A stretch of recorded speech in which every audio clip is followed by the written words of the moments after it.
Assalamualaikum warahmatullahi wabarakatuh. Perkenalkan, nama saya Siti Nurseha. Saya dari kelas K221 MNR. Pada kali ini saya akan melakukan wawancara kepada rekan saya. Kak, siapa namanya? Perkenalkan, nama saya Robiah. Baik Kak Robiah, saya minta waktunya sebentar ya.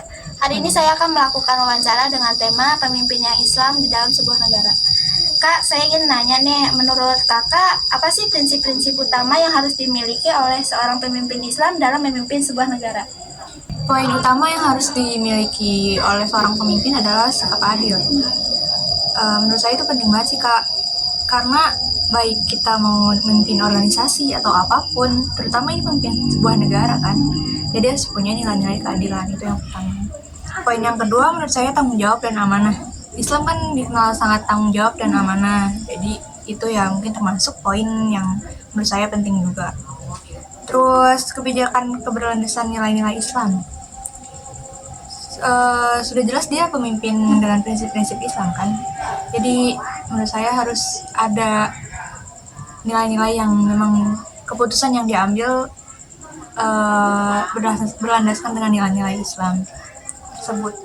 Kemudian menurut saya penting juga untuk seorang pemimpin Islam mementingkan tentang HAM, karena memang dalam sunnah-sunnah kita, agama Islam, terus dalam ajaran-ajaran Al-Quran, hak asasi manusia itu sangat-sangat dipentingkan.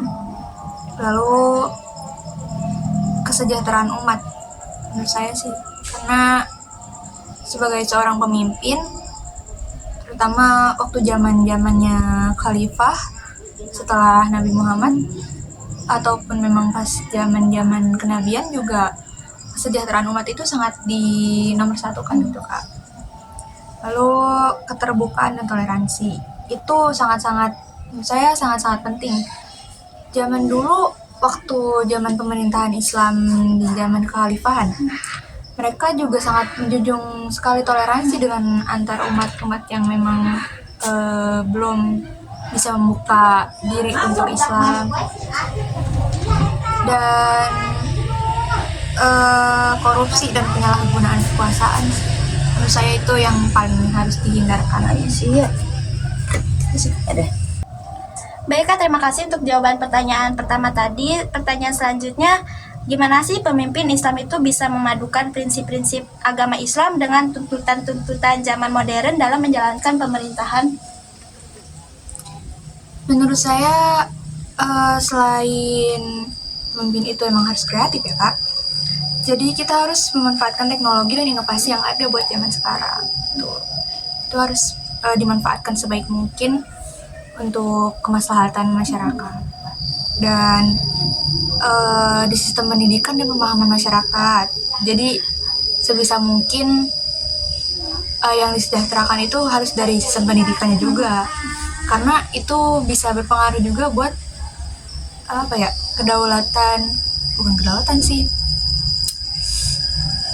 pengaruh buat perkembangan di sebuah negeri itu yang dipimpin pemimpin itu. Kalau emang pendidikannya yang maju, insya Allah kan kedepannya juga negeri itu bakal maju gitu.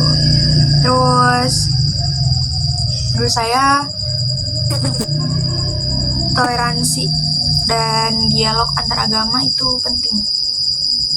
Kita menggembar-gemborkan misalnya toleransi, tapi kalau misalnya kita nggak merealisasikan, contoh pemimpin membuat forum untuk antar dialog antar agama, itu sangat bagus menurut saya.